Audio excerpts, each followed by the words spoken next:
Ceci est une scène du film Le Silence des agneaux de Jonathan Demme et aucun spoiler majeur n'est prévu, restez tranquille. Nous sommes au début du film. Dans cette scène, le chef de département Jack Crawford demande à une étudiante, Clarice Sterling, d'aller poser des questions à Hannibal Lecter, un cannibale réputé dangereux et à raison.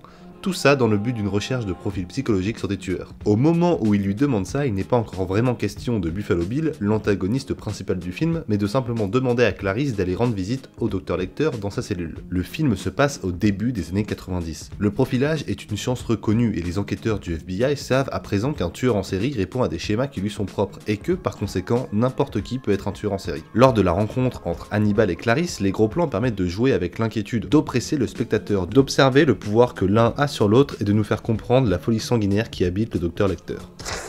Mais au fur et à mesure qu'on avance dans le film, on remarque que pratiquement tous les personnages que rencontre Clarice Sterling sont présentés par un gros plan avant de basculer sur un plan plus large, montrant l'environnement dans lequel les deux personnages se trouvent. Ils sont regardés de la même manière qu'on sache ou non ce qu'ils sont vraiment. C'est une vue subjective avec un regard dans la caméra opposé au regard de Clarice, légèrement décalé sur le côté, qui nous permet de voir ce qu'elle pense sans avoir recours à une voix off parasite et explicative. Elle comprend les choses et on comprend avec elle. Elle suspecte et nous devenons nous-mêmes suspicieux de ce que nous pouvons voir ou bien avoir vu. Tout le monde est suspect et c'est par le gros plan d'un personnage qui nous regarde droit dans les yeux qu'on comprend que Clarice a conscience qu'un tueur en série peut se cacher n'importe où et dans la tête de n'importe qui, que ce soit un docteur cannibale réputé, une simple serveuse ou un directeur de la police fédérale. Cette première scène, l'entretien entre Jack et Clarice, on peut la juger simplement oppressante, mais justifiée par le fait que Clarice est une femme et que c'était encore un problème à l'époque, que c'est son supérieur et qu'elle est encore étudiante et donc intimidée, mais ça montre en réalité que Jack Crawford est suspect, comme n'importe qui d'autre. C'est plus tard qu'on apprendra que Clarice n'a été qu'un appât pour faire parler Lecter sur Buffalo Bill